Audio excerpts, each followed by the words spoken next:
ಭಾರತದಲ್ಲಿ ತೈಲ ಅಭಾವ ಪರಿಹಾರಕ್ಕೆ ಪ್ಲಾನ್ 41 ದೇಶಗಳಿಂದ ತೈಲ ಖರೀದಿಸುತ್ತಿರುವ ಕೇಂದ್ರ. ಭಾರತದ ನೆರವಿಗೆ ಆಪ್ತ ಮಿತ್ರನಂತೆ ಧಾವಿಸಿದ ಅರ್ಜೆಂಟೀನಾ.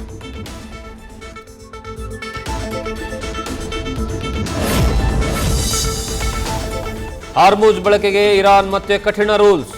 ಭಾರತ ಸೇರಿದಂತೆ ಮಿತ್ರ ರಾಷ್ಟ್ರಗಳಿಗೆ ಮುಕ್ತ ಅವಕಾಶ. ಅಮೆರಿಕಕ್ಕೆ ಬಾಬ್ ಅಲ್ ಮಂಡಬ್ ಜಲಸಂಧಿ ಬಂದ್ ಬೆದರಿಕೆ.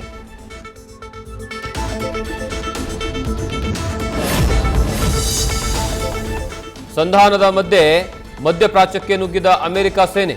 ಶುಕ್ರವಾರದೊಳಗೆ ಸಂಧಾನ ಬಗ್ಗದಿದ್ದರೆ ಸಂಹಾರದ ಎಚ್ಚರಿಕೆ.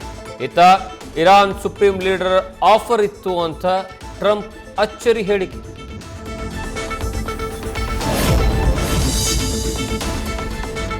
ಸಿಲಿಂಡರ್ ಬಳಿಕ ಪೆಟ್ರೋಲ್ ಡೀಸೆಲ್ಗೂ ಬರ.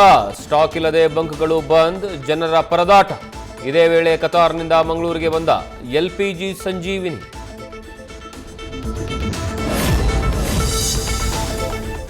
ದಾವಣಗೆರೆ ದಕ್ಷಿಣ ಮಿನಿ ಅಖಾಡದಲ್ಲಿ big fight. Rebel Sadiq Pailwan ಮನವೊಲಿಕೆಗೆ ಯತ್ನಕ್ಕೆ ವಿಫಲ ಯತ್ನ. ಮಗನ ಗೆಲುವಿಗೆ ದೇವರ ಮೊರೆ ಹೋದ ಶಾಮನೂರು ಕುಟುಂಬ. ನ್ಯೂಸ್ ಫಸ್ಟ್ ನಿರ್ಭೀತಿಯಿಂದ ನಿಮ್ಮ ಪರವಾಗಿ.